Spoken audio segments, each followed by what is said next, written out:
When you learn the art of meditation in this way, you will see other people rushing around wildly, like chickens with their heads cut off. They think they're going somewhere, but they're completely deluded.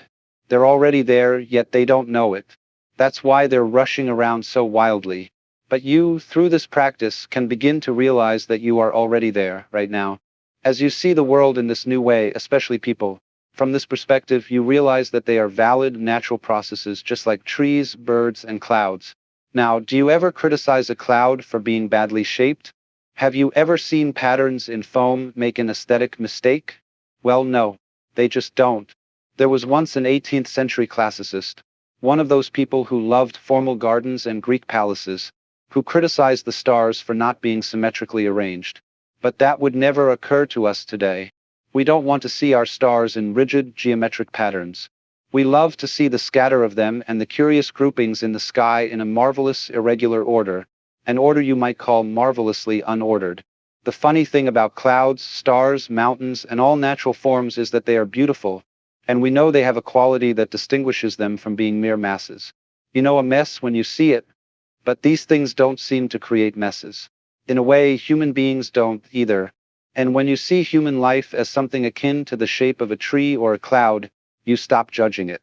You have to know this about yourself. This is the beginning of everything, of all wisdom. To see that you really don't have to go anywhere, you don't have to become any better than you are right now.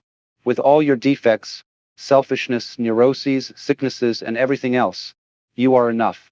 Fish have neuroses and sicknesses, plants often have bumps or strange little diseases, and that's life.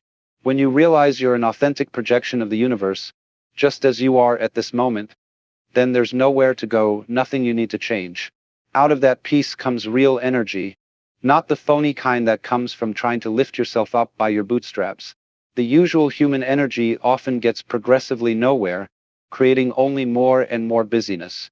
Beyond this state, there's another phase which I have called, in quote, cellular awareness, end quote. And I must repeat, I use the term, in quote, cellular, end quote, not in a strict scientific sense, but as a way of describing the kind of awareness that it is, how it feels from the inside.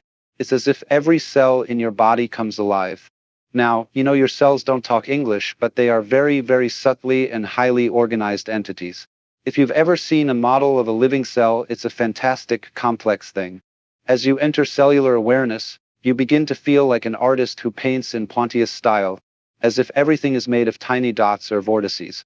You become aware of textures in an extraordinary way. It's as if the world were photographed through a screen that puts an intense feeling of detail into every nerve ending. You feel every sensation as if each nerve is sending a separate message to your brain. The world becomes richly textured. Blank spaces seem to disappear. Every part of space becomes rich, like the dots and patterns created by certain painters. In some forms of painting, especially Persian miniatures, artists attempt to capture this intricate, jewel-like world. You might recognize the mythical garden described in Arabian Nights, where all the trees are made of jewels, as if carved by master artisans. In these paintings, even the background isn't simply white. The painter has added subtle designs in slightly different shades of white, giving an impression of infinite detail and complexity. This fascination with infinite detail is a hallmark of Oriental art. You find it in Chinese, Indian, Persian, Moorish, and even early Celtic manuscripts like the Book of Kells. From cellular awareness, you may move to what I call, in quote, molecular consciousness, end quote. Not that you literally sense molecules, but it's as if everything becomes a dance of energy, a jazz-like electronic dance. This state can feel disorienting. You might ask, end quote, what's supposed to happen now? What's it all about? End quote. Everything seems like a process of pure energy, and you can feel lost in it. This is a danger point in the meditative process because here you might encounter a vision of hell, a sense that the world is meaningless, just a mechanical, buzzing movement. It may seem like a monstrous mockery, a pointless gyration of particles. If this happens, if everything feels like a mechanical buzz, remember what an Arab does in a sandstorm. He kneels, wraps himself in his robe, and waits. Sometimes, the only thing to do is let things be. The storm will pass. Going through this state is important because it reminds you that you don't know anything for certain. Words and systems are just ways of whistling in the dark. They give us a false sense of knowing, but we don't really know. When someone opposes us, we often mistake authority for truth. They may make authoritative noises, but that doesn't make them right. We make people healthier for a time, but is that better than doing nothing? Life itself is an experiment, constantly unfolding, just as the shape of a tree or snake skin. You suddenly realize that there is no compelling reason for things to be the way they are. If you don't panic, you might enter what Buddhists call, in quote, suchness, in quote, a state where things are as they are, no more, no less. If life is a big act, who is the actor behind it all? That's the big question. And asking that question can move you from one state of awareness to another. When you realize that you and the outside world are a single energy system, you may sense that there's no distinction between light and darkness. The energy that lights up the room around you is the same as the energy within you. And in moments of deep insight, this realization may come with sensations of intense clarity, almost as if everything around you were transparent. You might feel as if you're seeing through things, even though the objects are still there, solid and real. Ultimately, you understand that what seems like ordinary life is the same as the state of deep illumination, where everything is interconnected. The energy that feels like light is, in fact, the same energy that is part of our ordinary world. When this becomes clear, you see that there's nothing ordinary about life at all. As the Zen poem goes, and quote, supernatural power, marvelous activity, drawing water, carrying wood, and quote, what we call affected, studied, or contrived. When you get what looks like a drinking glass made of glass, and suddenly you find out it's made of plastic, you get a feeling of the artificial.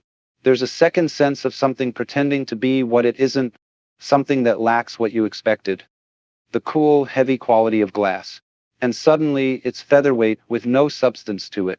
Or take a person behaving artificially, you feel they're awkward about it. They're putting it on, and what they're projecting at you is entirely different from what they feel underneath. Then you say their behavior is contrived or artificial. And I suppose we could use artificial in that sense to mean something with a kind of bad quality. So then, the troublesome question arises, is there any difference between natural and artificial ways of taking transformations of consciousness that lead you to great insights and understandings? And this is, of course, comparable to the problem of travel. It is natural to walk, you're endowed with legs. But is it unnatural to ride a horse, take a carriage, drive an automobile, or even fly by jet plane? Is that artificial, or is it an extension of human capacity, in the same way as a bird and hashtag 039's nest? It's a very difficult question to decide if you have time. Of course, it's fun to drive across the East Coast. Practically no one bothers to walk nowadays. That would be very abnormal.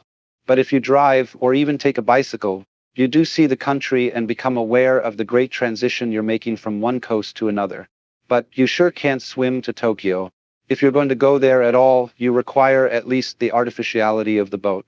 And the Pacific is a big, big, empty bunch of water. One bit of it looks as much like another unless you land at an island. So you may as well take the plane. There you are in 13 hours. What a difference from the days when they drifted across by currents, taking sailing boats. Well, you could say when they got there, they really knew they were there.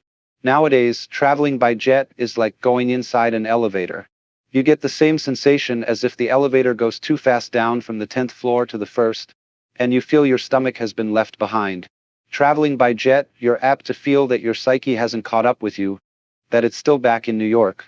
And here you are, in a different time zone, a different day, earlier than when you practically started, feeling a bit disarranged. But would it be reasonable to argue that you shouldn't travel by jet planes, that you should leave and proceed in a slower, more proper manner? Of course, the people who can't afford to travel by jet will tell you so, that their way is obviously more natural than yours, and that you're cheating when you take the jet. You're a wretched capitalist or something.